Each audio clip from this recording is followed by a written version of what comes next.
εγώ με τον Πρόεδρο ότι η ψήφιση αυτού του νόμου είναι ένα μεγάλο βήμα. Είναι ένα μεγάλο βήμα γιατί από το 1993 που ίσχυε το Προεδρικό Διάταγμα το 248, στην ουσία δεν υπήρχε νομοθεσία που να ρυθμίζει το επάγγελμα του μεσίτη και το θέμα των μεσητικών αγωγών. Οπότε κάλλιο αργά παρά ποτέ έγινε ένα βήμα για να δούμε τα πράγματα σε τάξη. Μαζί θα προσπαθήσω εν συντομία να δούμε τα κυριότερα σημεία αυτού του νόμου και το τι αλλάζει στην κατάσταση της αγοράς. Πρώτον και κύριον είναι ότι με την εφαρμογή του νόμου από 11 Ιουλίου του 2012 καταρρύπτονται οι προφορικές εντολές. Άρα τέρμα όλη αυτή η αμφισβήτηση στο εάν δόθηκε εντολή, σε ποιον δόθηκε, τι ποσό συμφωνήθηκε, τι έγινε. Προφορικές εντολές δεν αναγνωρίζονται πλέον, ούτε μπορεί κανένας να διεκδικήσει αμοιβή με προφορική εντολή. Το δεύτερο σημείο που εισαγάγει ο νόμος είναι ο έγγραφος τύπος. Ο έγγραφος τύπος της εντολής, ο οποίος είναι υποχρεωτικός. Στην εντολή επιβάλλει ο νόμος να αναγράφονται τα στοιχεία του πελάτη, το αφημί του, καθώς και τα στοιχεία, το αφημί και ο αριθμός γεμί του μεσίτη. Επιπλέον, πρέπει να αναγράφεται η ταυτότητα του ακινήτου, το είδος της σκοπούμενης σύμβασης, σε τι αναφέρεται, τι θέλετε, μίσθωση, πώληση, αντιπαροχή, καθώς και το ποσοστό ή το ποσό της μεσητικής αμοιβής, το οποίο μπορεί να καθορίζεται ως γνωστόν ελεύθερα και δεν υπάρχει ούτε ανώτερο ούτε κατώτερο όριο. Επιπλέον στη σύμβαση εντολής πρέπει να αναγράφεται η διάρκεια της. Ο νόμος ορίζει ότι εάν δεν έχει προβλεφθεί η διάρκεια, τότε αυτή ισχύει για 12 μήνες με δυνατότητα παράτασης για άλλους 6 μήνες. Μετά από αυτό το χρονικό διάστημα, τα δύο συμβαλόμενα μέρη έχουν το δικαίωμα να υπογράψουν καινούργια εντολή. Εκτός εάν έχουν αποφασίσει και έχουν συμφωνήσει διαφορετικά. Οπότε η εντολή τους μπορεί να είναι και αορίστου χρόνου. Σε αυτή την περίπτωση, ο νόμος ορίζει ότι μετά τους 12 μήνες, ο εντολέας έχει δικαίωμα ανάκτησης της εντολής και η ανάκτησή του ισχύει μετά από 3 μήνες. Περαιτέρω, είναι υποχρεωτικό πλέον να εγγράφεται στην εντολή και να είναι περιεχόμενο αυτής η δυνατότητα του μεσίτη να λειτουργεί και να συνάπτει σύμβαση και με το άλλο συμβαλόμενο μέρος. Εδώ θέλει ιδιαίτερη προσοχή γιατί αλλάζει το μέχρι τώρα ισχύον νομικό καθεστώς. Μέχρι τώρα, εάν στην εντολή δεν μας απαγόρευε ρητά ο πελάτης να λειτουργήσουμε και για την άλλη πλευρά, μπορούσαμε ελεύθερα να το κάνουμε. Τώρα ο νόμος επιβάλλει να μας δίνει συγκεκριμένη άδεια. Άρα λοιπόν, εάν θέλουμε να λειτουργούμε και για τις δύο πλευρές, δηλαδή να έχουμε περίπτωση της διπλής μεσητείας, πρέπει να αναγράφεται ρητά μέσα στην εντολή, και ήδη αναγράφεται αυτό στις εντολές του συλλόγου τις προδικομένες, ότι μας δίνει το δικαίωμα να λειτουργούμε και για την άλλη πλευρά. Και τέλος, θα πρέπει να υπάρχει μία αναφορά σε τυχόν πραγματικά ελαττώματα που έχουν περιέλθει σε γνώση μας και τα οποία εκ του νόμου είμαστε υποχρεωμένοι να γνωστοποιήσουμε και στην εντολέα μας. Για λόγους ταχύτητας συναλλαγών, την οποία αναγνωρίζει ο νόμος, εξομοιώνει την υπογραφή έγγραφης εντολής με το fax, την ανταλλαγή mail ή ενυπόγραφων επιστολών. Αρκεί και τα τρία αυτά μέσα να περιλαμβάνουμε τα ανωτέρω στοιχεία που είπαμε, δηλαδή τα στοιχεία της έγγραφης εντολής. Εάν λοιπόν δεν υπάρχει έγγραφη εντολή, αλλά υπάρχει ανταλλαγή fax, ανταλλαγή mail ή ενυπόγραφων επιστολών μεταξύ του εντολέα και του μεσίτη, και πάλι καλύπτεται ο έγγραφος τύπος τον οποίο απαιτεί ο νόμος. Τρίτο στοιχείο είναι, που επιβάλλει ο νόμος, είναι ότι καθιστά υποχρεωτική πλέον την εγγραφή όλων των μεσητών και των παλαιών, αλλά και των νέων, που θα αποκτήσουν άδεια, δηλαδή εξασκήσεως επαγγέλματος από εδώ και πέρα, στο ΓΕΜΗ, στο Γενικό Εμπορικό Μητρό. Όποιος δεν έχει από εδώ και πέρα αριθμό ΓΕΜΗ, απλά δεν θεωρείται νόμιμος μεσίτης. Και αυτό έχει ως συνέπεια να μην μπορεί να διεκδικήσει την αμοιβή του. Ή να έχει δικαίωμα να το πω αντίστοιχα ο πελάτης, να μην του πληρώσει και να μην του καταλαμβάνει την αμοιβή. Αυτό ισχύει ούτως ή άλλως από τη στιγμή που παίρνει την άδεια απτευμένη. Δεν είναι εγγεγραμμένος και στο ΓΕΜΗ. Τώρα πρέπει να μπουν στο ΓΕΜΗ, όσοι δεν ήταν. Ένα πολύ σημαντικό στοιχείο που εισήγαγε ο καινούργιος νόμος είναι η θεσμοθέτηση για πρώτη φορά στο ελληνικό δίκαιο της αποκλειστικής εντολής. Μέχρι τώρα ξέραμε ότι υπογράφονταν αποκλειστικές εντολές Ήταν ένας θεσμός ο οποίος είχε έρθει από το εξωτερικό και μια πρακτική η οποία ακολουθούνταν, χωρίς όμως να είναι κατοχυρωμένη και να προβλέπεται πουθενά σε κείμενο ελληνικού νόμου. Τώρα έρχεται ο 4072 και θεσμοθετεί για πρώτη φορά την αποκλειστική εντολή. Δηλαδή την δυνατότητα να δίνει ένας εντολέας το δικαίωμα σε κάποιον να διακινήσει το ακίνητό του και ταυτόχρονα να στερείται το δικαίωμα να δώσει παρόμοια εντολή με το ίδιο περιεχόμενο σε άλλον μεσίτη για όσο χρόνο διαρκεί η αποκλειστική εντολή. Η αποκλειστική εντολή του νόμου έχει διάρκεια 8 μηνών με δυνατότητα παράτασης για άλλους 4. Τίποτα βέβαια δεν εμποδίζει τα μέλη μετά τη λήξη του 12 μήνου να υπογράψουν μια καινούργια αποκλειστική εντολή εάν αυτό επιθυμούν. Στην αποκλειστική εντολή επίσης είναι η δυνατότητα ο νόμος να περιλαμβάνονται κάποιες εξαιρέσεις για πρόσωπα στα οποία είναι δυνατή η δραστηριοποίηση του ίδιου του εντολέα. Τα πρόσωπα αυτά όμως πρέπει να είναι συγκεκριμένα και να αναφέρονται ονομαστικά. Εάν η κύρια σύμβαση τώρα καταρτιστεί κατά τη διάρκεια της αποκλειστικής εντολής, τότε ο μεσίτης πληρώνεται σε κάθε περίπτωση, αυτός που έχει την αποκλειστική εντολή, ακόμα και αν ο πελάτης δεν ήταν δικός του, καθότι εκ του νόμου τεκμέρεται ότι η δικιά του δραστηριότητα ήταν αυτή που επέφερε το αποτέλεσμα. Δηλαδή, η δικιά του δραστηριότητα ήταν αυτή που οδήγησε στην υπογραφή της σύμβασης.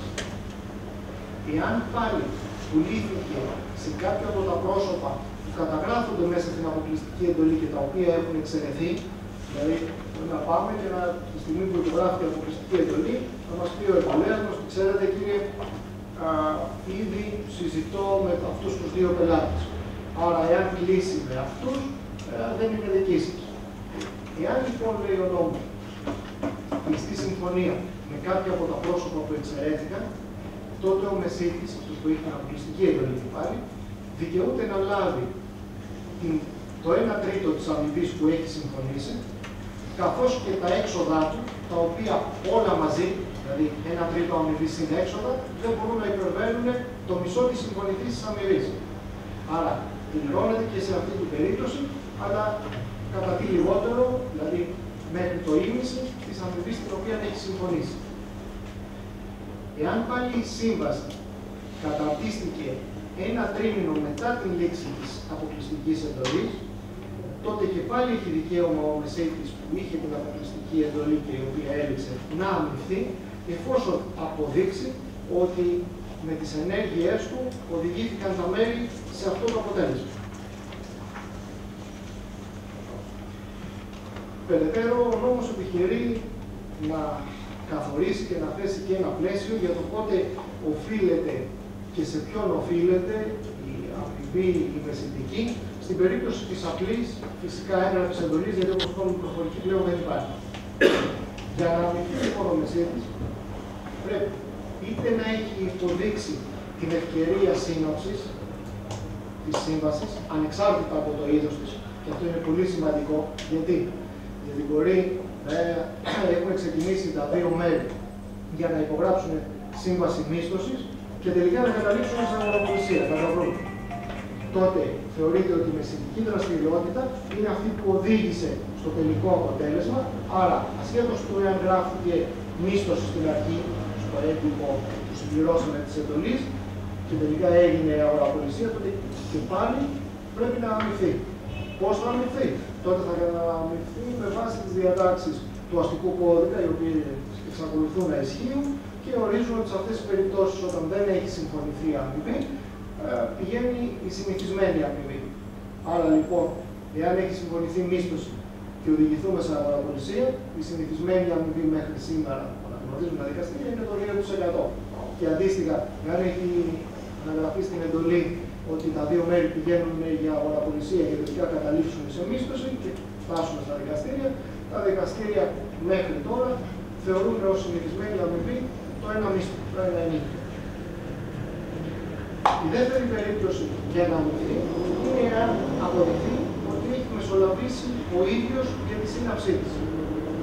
Άρα λοιπόν, είτε στην περίπτωση της υπόθεσης, είτε στην περίπτωση της μεσολάβησης, δικαιούται να πληρωθεί. Τι γίνεται τώρα σε περίπτωση εμπλοκής περισσότερων μεσητών? Εάν υπάρχουν περισσότεροι μεσίτες οι οποίοι υπέδειξαν διαδοχικά την ίδια ευκαιρία, τότε ο νόμος αναγνωρίζει και θεσπίζει την χρονική προτεραιότητα. Λέει δηλαδή ότι αυτός που έκανε πρώτος την υπόδειξη είναι και αυτός που πρέπει να πληρωθεί. Εάν δεν μπορεί να διευκρινιστεί αυτό και δεν μπορεί να ξεκαθαρίσει ποιος ήταν πρώτος, τότε μεταξύ των εμπλεκόμενων μεσητών μοιράζεται η μεγαλύτερη συμφωνηθής αμοιβή. Δηλαδή, εάν κάποιος ο οποίος έχει δει ένα κίνητο με 3 διαφορετικούς μεσίτες, έχει υπογράψει με τον έναν για 2%, με τον άλλον για 0,5% και με τον τρίτο για 3% και δεν μπορεί να ξεκαθαριστεί ποιος από αυτούς ήταν ο πρώτος, τότε το δικαστήριο έχει δικαίωμα να μοιράσει τη μεγαλύτερη αμοιβή, δηλαδή στην περίπτωση του παραδείγματός μας το 3%, στους εμπλεκόμενους μεσίτες.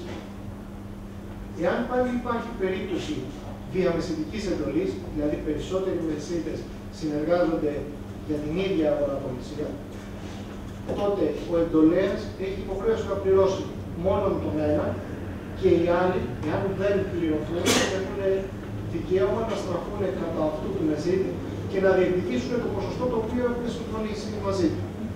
Εάν δεν έχει συμφωνηθεί ποσοστό, τότε το δικαστήριο έχει την ευχέρεια να καταμείνει αυτή την αμοιβή ανάλογα με το ποσοστό συμμετοχής του καθένα στην αγοραπολισία.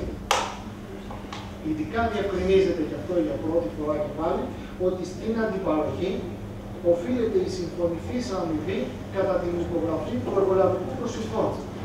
Σταματάει λοιπόν όλη αυτή η αμφισβήτηση και η διαμάχη για το εάν θα πρέπει ο μεσίτης να πληρωθεί την αμοιβή του όταν ο οικοπεδούχος πάρει τα διαμερίσματα της αντιπαροχής για να το κατασκευαστής πουλήσει τα διαμερίσματα τα οποία έχει δικαίωμα με το εργολαβικό.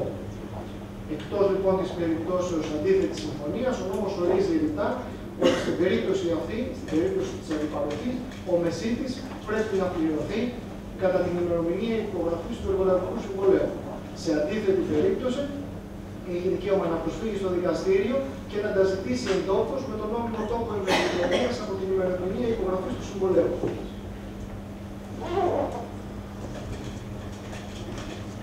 Ο νόμος παραπέρα βάζει και κάποιες υποχρεώσεις έναν είδη κώδικα δεοντολογίας προς τους μεσίτες.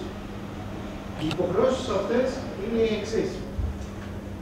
Πρώτον, να ενημερώνουν σε κάθε περίπτωση καλόπιστα τους εντολής για τις ιδιότητες του ακινήτου και για τυχόν πραγματικά ελαττώματα που έχουν περιέλθει σε γνώση τους.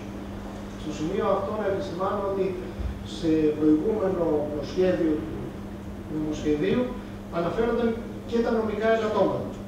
Θεωρήθηκε όμως υπερβολή να εμπλακούν οι μεσίτες σε τέτοια θέματα, καθότι είναι αρμοδιότητα και ευθύνη του δικηγόρου του κάθε πελάτη, και απαλήφθηκε η σχετική πρόβλεψη και έμειναν μόνο τα πραγματικά ελαττώματα και αυτά εφόσον έχουν περιέλθει σε γνώση. Γιατί αν δεν τα ξέρει, δεν μπορεί να ενημερώσει αντίστοιχα και τον πελάτη. Δεύτερον, η υποχρέωση του μεσίτη να ενημερώνει σε κάθε περίπτωση τον εντολέα του για την ύπαρξη εντολής και από την άλλη πλευρά. Δηλαδή να τον ενημερώνει ρητά, και είδαμε προηγουμένως ότι πρέπει να αναγράφεται και στην εντολή αυτό, να είναι και εγγράφος αυτή η ενημέρωση, ότι λειτουργεί και για την άλλη πλευρά. Και εκτός αυτού να τον ενημερώνει και για το εάν έχει οποιοδήποτε οικονομικό ή προσωπικό συμφέρον από αυτή την αγοραπολισία. Δηλαδή, εάν ενεργεί για την πώληση ενός οικογενειακού ακινήτου στο οποίο έχει και αυτός μερίδιο, είναι υποχρεωμένος να τον ενημερώσει ότι ξέρετε κύριε, εγώ ενεργώ για την πώληση αυτού του ακινήτου, στο οποίο έχω και εγώ ένα 10%, οπότε να ξέρεις ότι αν το αγοράσεις, ένα μέρος της τιμής πώλησης θα πάει και σε μένα. Και τρίτον, έχουν υποχρέωση να προστατεύουν το επαγγελματικό απόρριτο και να αποκαλύπτουν στον πελάτη μόνο τα στοιχεία που είναι αναγκαία για την κατάρτιση της σύμβασης. Τι σημαίνει αυτό? Δεν σημαίνει ότι δεν θα δώσουμε τα στοιχεία του πολιτή στον αγοραστή ή αντίστροφα του υποψήφιου αγοραστή στον πολιτή, αλλά σημαίνει ότι δεν πρέπει να πούμε σε λεπτομέρειες ή σε καταστάσεις οι οποίες δεν αφορούν την αγοραπολισία. Δεν έχουμε δηλαδή δικαίωμα, ακόμα και αν το ξέρουμε, να αναφέρουμε στον υποψήφιο αγοραστή ότι ξέρεις, ο κ. Μελιδάνης το πουλάει το ακίνητό του, γιατί χωρίζει με τη γυναίκα του και το βιάζονται όσο να το διώξουν. Αυτό είναι παραβίαση του επαγγελματικού απορρίτου, ακόμα και αν ο εντολέας μας έχει γνωστοποιήσει τον λόγο για τον οποίο πουλάει το ακίνητο. Από εκεί και πέρα, μια σημαντικότατη καινοτομία για τις μεσίτες που φέρει το καινούργιο νομοσχέδιο είναι η κατοχύρωσή τους κατά την υπογραφή του συμβολέου. Η κατοχύρωση της θέσης τους και του ρόλου τους. Ο νόμος πλέον προβλέπει την υποχρέωση σε κάθε εντολέα να ενημερώνει το μεσίτη του μία μέρα πριν την υπογραφή του συμβολέου. Να τον ενημερώνει για να παρίσταται εκεί κατά την υπογραφή του συμβολέου και να διακανονίζουμε και την αμοιβή του. Επιβάλλει επίσης σε συμβολεογράφους, δικηγόρους και βασικά τους συμβαλόμενους να αναφέρουν μέσα στο συμβόλαιο εάν μεσολάβησε και ποιος μεσήτησε. Εάν δεχτούν και παραδεχτούν ότι η αγοραπολισία αυτή έγινε με τη μεσολάβηση του χ μεσίτη, πρέπει να τον αναφέρουμε, να αναφέρουν το αφημί του, τον αριθμό γεννήτου, καθώς και το ποσό της συμφωνηθήσας αμοιβής. Εάν πάλι δηλώσουν ότι δεν μεσολάβησε μεσίτης, είναι υποχρεωμένοι να υπογράψουν υπεύθυνη δήλωση περί μη μεσολάβησης μεσίτη. Αυτό είναι ιδιαίτερα σημαντικό, γιατί ποινικοποιεί την δήλωσή τους αυτή. Παλαιότερα υπήρχε υποχρέωση στα συμβόλαια ή συμβολεογράφοι να ρωτούν στο τέλος τα συμβαλόμενα μέρη αν μεσολάβησε ή δεν μεσολάβησε μεσίτης. Η πρόβλεψη αυτή καταργήθηκε πριν από μερικά χρόνια και τώρα επανέρχεται με αυξημένη ισχύ. Και όταν λέμε αυξημένη ισχύ, γιατί πλέον εκτός από δήλωση είναι και κείμενο υπεύθυνη δήλωση, το οποίο προσαρμόζεται στο συμβόλαιο. Άρα λοιπόν, όποιος αναλαμβάνει την ευθύνη να δηλώσει ότι δεν υπήρχε μεσίτης στην αγοραπολισία, ενώ υπήρχε, αναλαμβάνει το κίνδυνο να έχει και τις ανάλογες ποινικές ευθύνες και να σερθεί στα ποινικά δικαστήρια.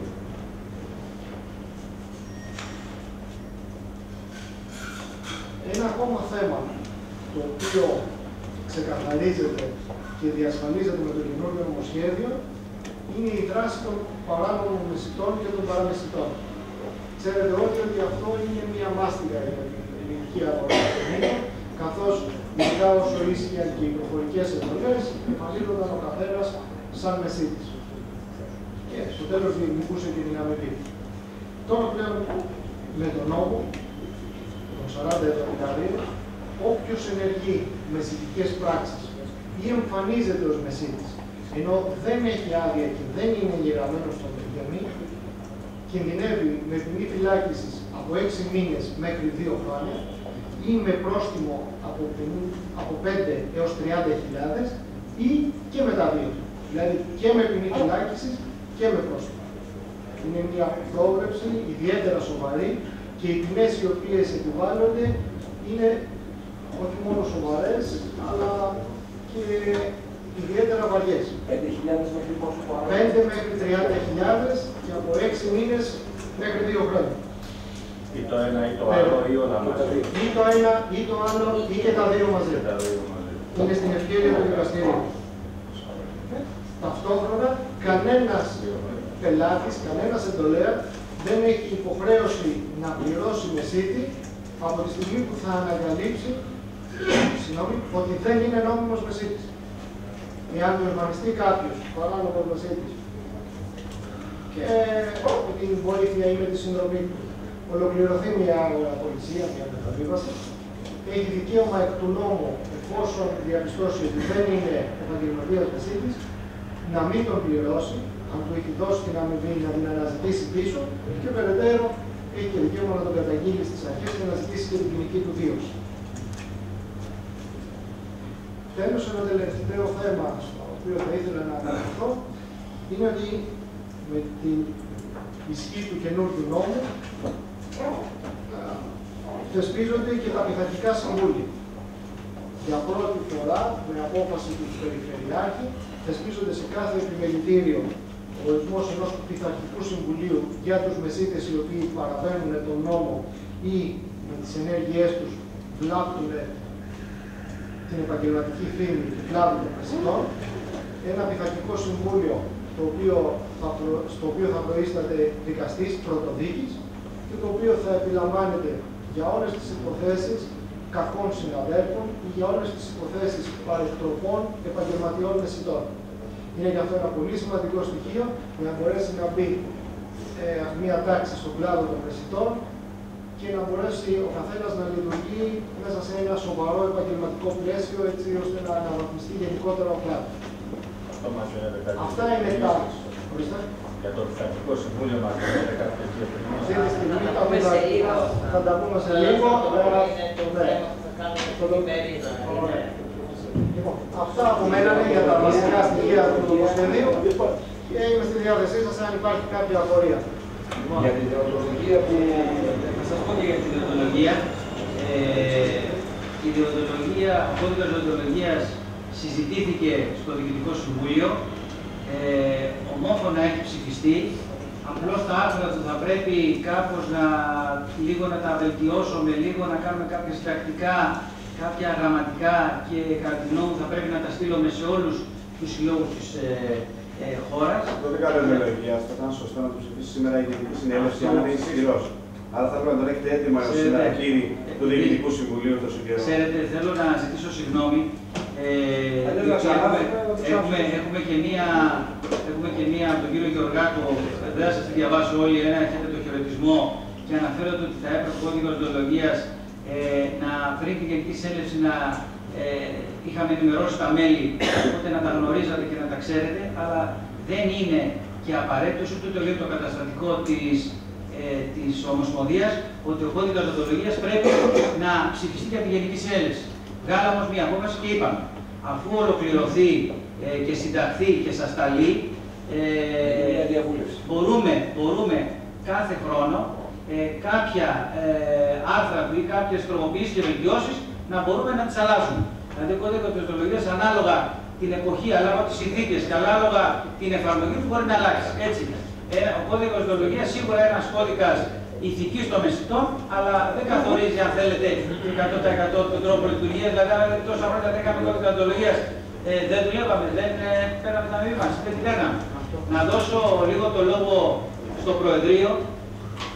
Λίγο στο Προεδρείο, αν θέλουν να μιλήσουν και για τα πειθαρχικά και για τα κατάστοιχα. Εγώ είπα τη θέμα και μετά να δώσουμε και για ένα σύντομο χαιρετισμό στον επίτιμο πρόεδρο της Ομοσπονδίας, τον κύριο Λιάτε. Αλλά να ολοκληρώσουμε λίγο τον νόμο και μετά να έχουμε κάποιες ερωτήσεις πάνω στον νόμο.